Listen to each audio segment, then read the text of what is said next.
This is episode 3 of Creepy Feet, where I tell stories and you stare at my feet. So this one is going to be divided into posts written by the author. This episode is called Joseph. So post 1.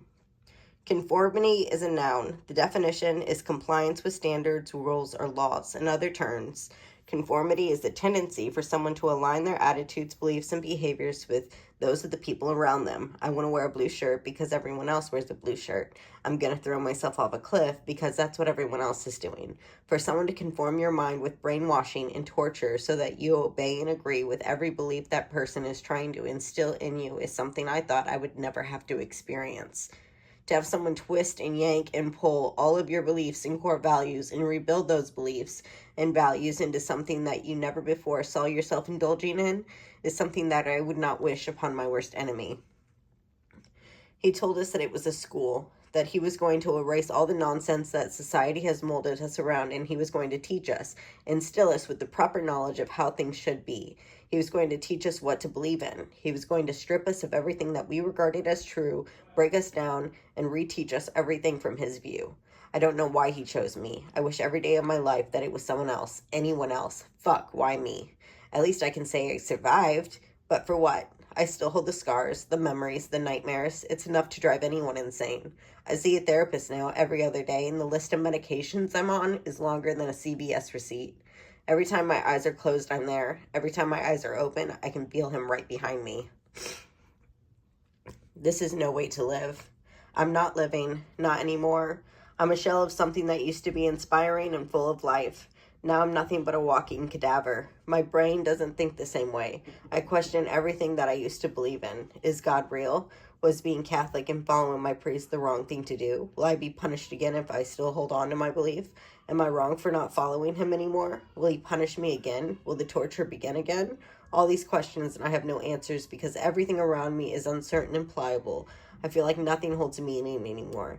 I used to be dedicated to my church, and now I can't walk through the front doors. What I went through, what he put me through, has forever changed me in my entire life. My name is Abaddon. I was only 22 when I was adopted and taken to the school. I started out like any other day for me. I walked from the dorms of my college to a nearby coffee shop, and on my way to my first class, something hit me hard on the back of the head, and I was thrown into the back of a van. I was instantly blindfolded and tied up. By the time the stars had left my sight and I regained my bearings, the van was moving and I was trapped. My breath became rapid as fear swelled and overtook me. I had no idea who had abducted me, and I had no idea where they were taking me. The van was silent besides the sound of the tires hitting the pavement and the rattle of the van when we hit a bump. My abductors, no idea how many they were all silent as we drove to our destination. Then the van came to a stop, and I heard the door slide open. Massive hands grabbed me and pulled me out of the vehicle.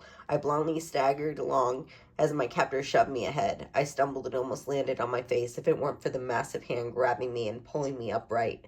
My captor, or captors, I have no clue at this point, led me into a building. We walked across a concrete floor and then came to another door that I heard swing open. That's when I was taken down a long flight of stairs. I felt like the stairs went down forever. When we finally hit the bottom, it was cold and damp. I could hear dripping water coming from somewhere, and I heard the faintest sound of cries. Weak gasping pleas for help. I couldn't breathe. My heart was racing so fast, I thought it would beat right out of my chest. After walking across a massive room, I was stopped. Then I was untied. I gripped my wrist, and the first thing I did was try to remove the blindfold. My hands were grabbed when the chains came. I could hear them before I felt them, the metal clasp, grip tightly around my wrists and ankles. After I was chained up, I could hear my captors walk away. I heard the door above me slam shut, and I was left to quiver in the cold, damp darkness.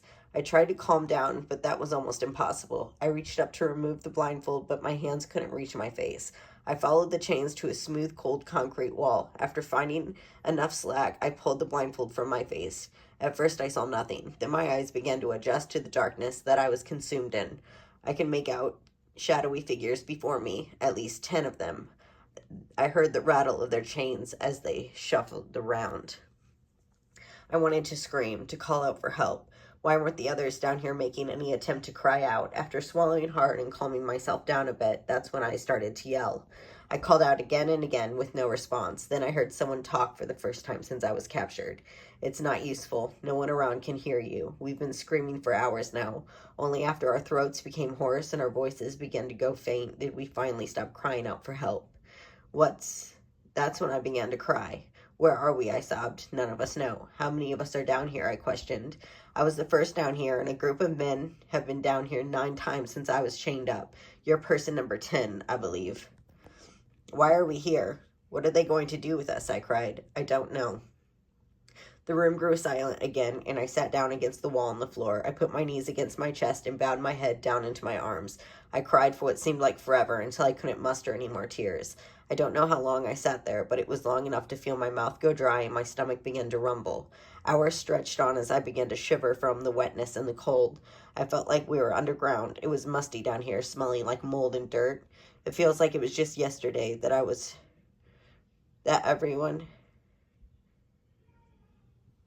It felt like just yesterday that I was trapped down there. It feels like just yesterday that I was trapped down there. I could still taste and smell it. I'll recap as much as I can for everyone who took the time to read this. I don't really have a good reason for telling my story, but it feels good to let all this shit out. So here goes nothing. And that is the end of post 1 to Joseph. Episode 4 will be post 2. And then I'll go on from there. Anyways, this has been fun. This has been Creepy Feet. Like, comment, subscribe, bullshit, do whatever. I don't care. Have a good night.